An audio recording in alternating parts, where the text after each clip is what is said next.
What are the best degrees for study? So I studied first engineering physics, then electrical engineering, and then for my PhD I studied a more specific field that's called microfluidics. So I have quite a bit of knowledge about different fields, even though these are all technical. First of all, I want to say that the best degree to study is the field that you are the most interested in.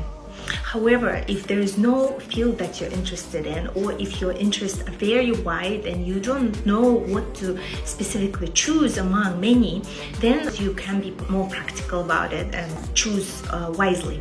If you have the same attitude towards the mathematical, technical, STEM fields and humanities or social science fields, then it is a bit tricky. But if you have to choose between the two, then I would suggest to choose actually engineering or technical fields. Why?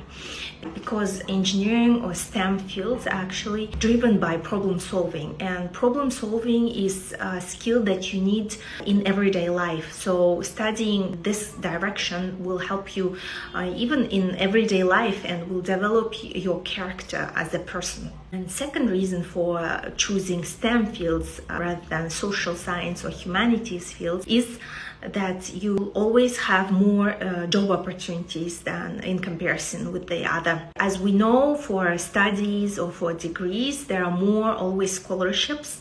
Even if you decide to study abroad, there are also more scholarships for STEM fields rather than humanities or social science fields majors. Thirdly, you can always switch from STEM fields, if you study engineering or math, later to social science or humanities or even business, much easier than all the way around. So that leaves you some leeway to make a decision a bit later. The same goes if you do decide to switch to a medical field or to other more specific fields, then you can always switch to those after studying math, STEM, engineering fields, much easier. However, again, I want to emphasize the best degree to study is the field that you're interested in, because that's what your soul wants, and whenever our soul wants something, that's the field that we do the best. So look at the mirror and ask yourself, what am I interested in the most? And go from there. If you are not sure, do the best thing that's in front of you. Do the thing that's the easiest for you right now. But the most important thing is to keep moving, and the decision will come later.